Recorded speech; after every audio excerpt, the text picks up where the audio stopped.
சற்று முன் கிடைக்கப்பெற்ற மிக மிக முக்கியமான செய்தி ஒன்று வெளியாகி உள்ளது. திமுகவின் தலைமை வேண்டாம், ராகுல் காந்தி அந்தர்பல்டி.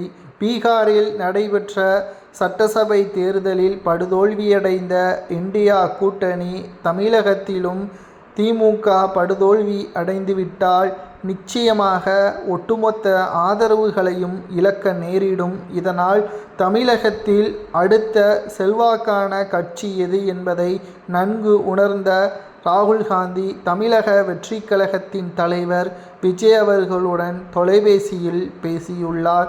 இதனால் திமுகவின் கூட்டணியிலிருந்து ராகுல் காந்தி அவர்கள் விலகுவதற்கான வாய்ப்புகள் அதிகமாக இருப்பதாக தகவல்களும் தற்பொழுது கிடைக்கப்பெற்றுள்ளது. ராகுல் காந்தி கூட்டணியிலிருந்து விலகும் பட்சத்தில் முஸ்லீம் லீக், குறிப்பாக விசிக, கம்யூனிஸ்ட் போன்ற கட்சிகளும் திமுகவின் கூட்டணியிலிருந்து விலகும்.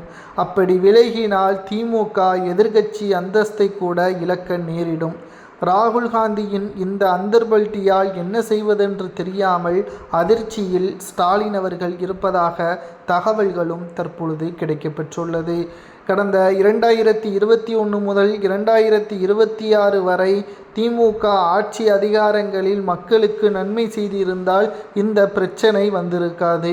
ஆனால் மக்களுக்கு நன்மை செய்யாமல் கோபாலபுர குடும்பத்தின் சொத்துக்களையும் அமைச்சர்களது சொத்துக்களையும் பெருக்கியுள்ளனர். மக்களின் பாதுகாப்பை திமுக உறுதி செய்யவில்லை. தாவேகாவின் புதிய உதயத்தினால் ஒட்டுமொத்த திமுகவும் திமுகவின் கூட்டணிகளுக்கும் மிகப்பெரிய தலைவலியாக மாறிவிட்டது.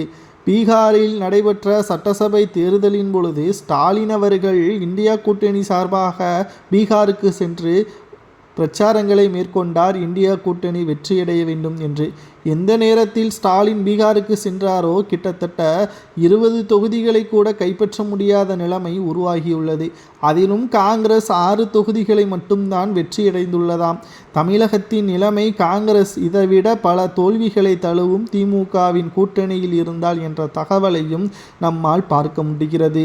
ராகுல் காந்திக்கு வேறு வழியே கிடையாது. விஜய் அவர்களைத்தான் அவர் ஆதரவாளராகவும் தலைவராகவும் பொறுப்பேற்று தமிழகத்தில் கூட்டணியை உறுதி செய்ய வேண்டும். அப்படி கூட்டணியை உறுதி செய்தால் நிச்சயம் காங்கிரசிற்கு 2 அல்லது 3 அமைச்சர்கள் கிடைக்கும். இது தமிழகத்தில் காங்கிரசிற்கு வலு சேர்க்கும். இதை தவறவிட்டால் நிச்சயம் திமுகவின் உடன்பிறப்பாகவே தான் காங்கிரஸ் அடுத்து பயணிக்கும். அதுவும் தோல்வியடைந்துதான் பயணிக்கும் என்பதையும் தற்பொழுது அரசியல் ஆலோசகர்கள் தெரிவித்துள்ளனர். ராகுலின் அந்தர்பல்ட்டியால் அதிர்ச்சியில் ஸ்டாலின் இருக்கிறார்.